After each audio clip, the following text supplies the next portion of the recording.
Okay.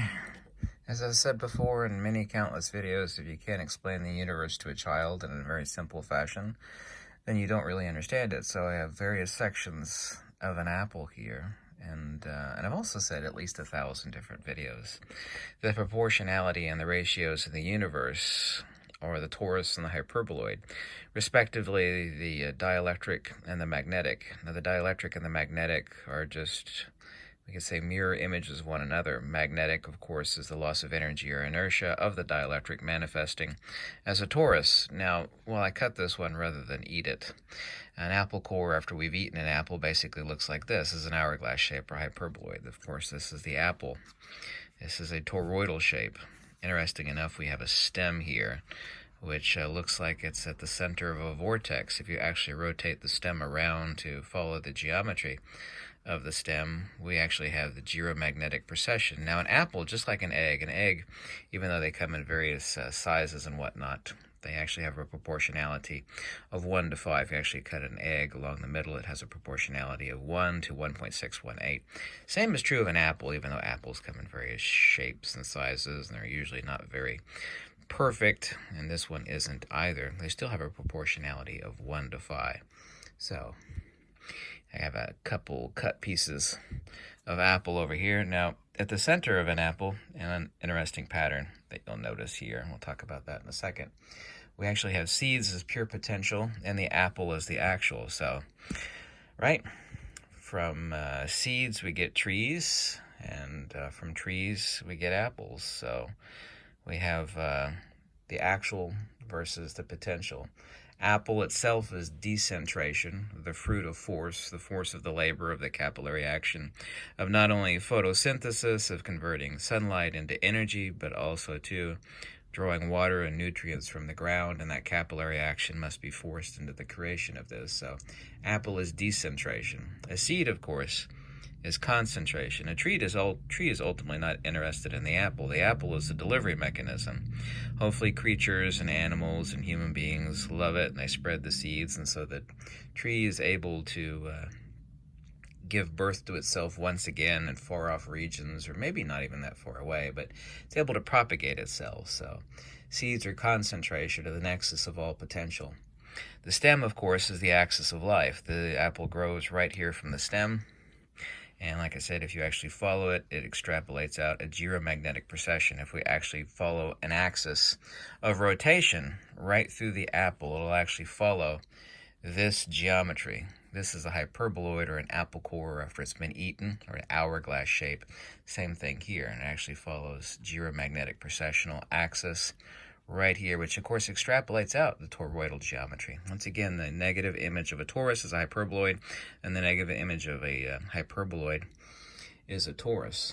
The stem, of course, is the axis of life, which is geomagnetic precession, and it extrapolates out a hyperboloid, right, as I just showed you. Let's show you the other pole. Of course, the north pole of this apple is right here. The south pole of this apple is right here. I don't know if you notice this geometry, but this is the perfect. It's also, too, the same design tattooed on the back of my hand, the 108, 36, 36-degree triangle of the Pythagorean, which in triplicate, in superimposition, is this, which is the Pythagorean pentad. I don't know if you see it, but you can see it here. I didn't illustrate it with a Sharpie marker. You can actually see the Pythagorean pentad. And the nexus of that pentad, where all life generates, are the 5 vertical pod arrays of the apple seeds, and how they're actually arrayed at the dead center of any apple. At the center of gravity, or the center of enormous mass, there is no gravity. At the center of Genesis and that which we enjoy, the apple, there is pure potential. A seed, of course, is pure potential. You know the difference between potentiality and actuality? This is why ignorant human beings and the Western existentialist philosophers, a seed fell out. Here we go. Perfect. Kind of fell out fortuitously right there.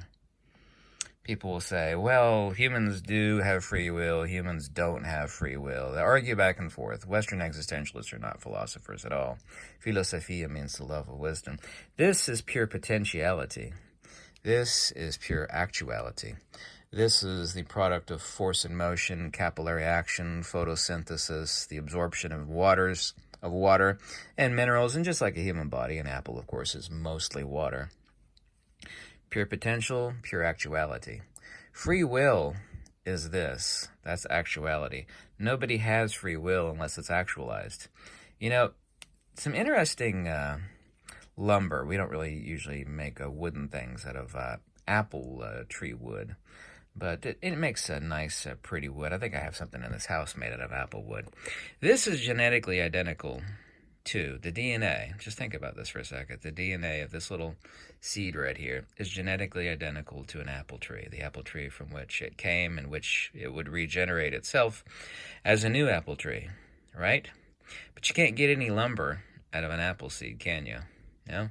People say, I need some apple tree lumber. You know, I need to make a special desk out of apple tree wood. It's like, well, here you go right here. It's genetically identical to an apple tree. Well, I can't get any wood out of that seed. This is so idiotic. I roll my eyes at everybody talking about free will. Nobody has free will unless it's actualized. Actualization is fruition. Oh, look, a fruit.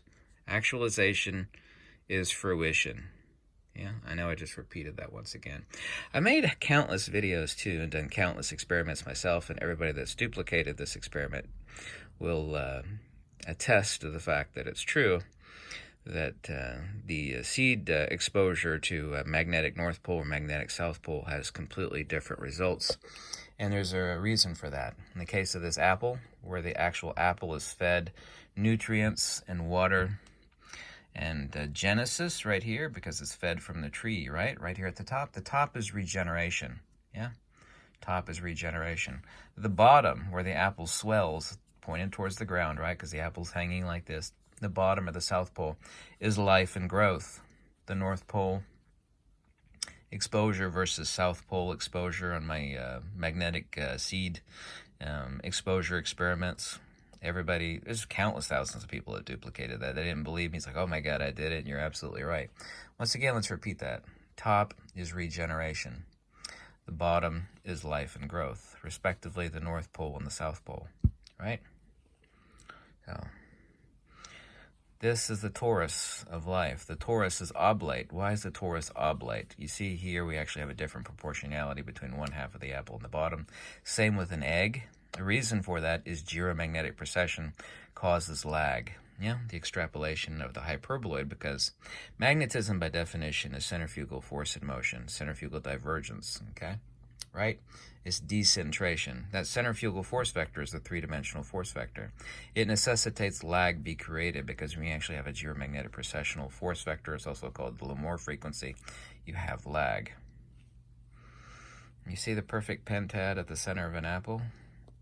The Pythagorean pentad, the 108, 36, 37. I didn't draw this perfectly. Of course, it's hard to use a Sharpie on a squishy, wet apple. Doesn't want to draw very well, but seeds are concentration, the nexus of all potential. The apple is decentration. Yeah, this is the product of increasing inertia and acceleration. The seed, the genesis of life.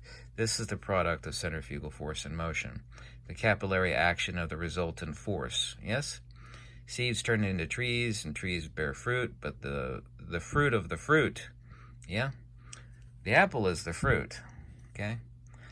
We think this is the product of the tree. No, the fruit of the fruit is right here at the center of the apple, which sits at the center of the apex of the hyperboloid, yeah?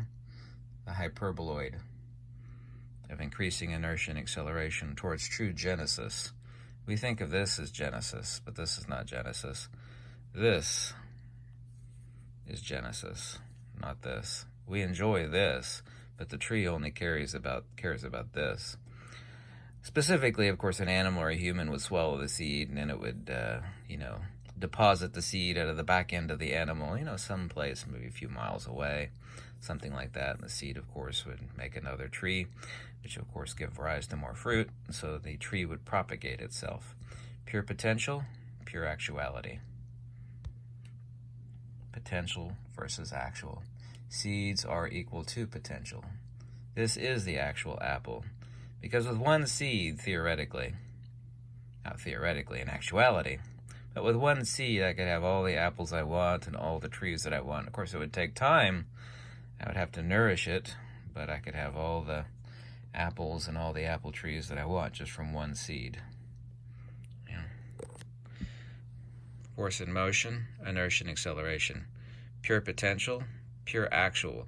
Hyperboloid and the torus. The torus is the negative image of a hyperboloid, and the hyperboloid is the negative image of a torus. Literally.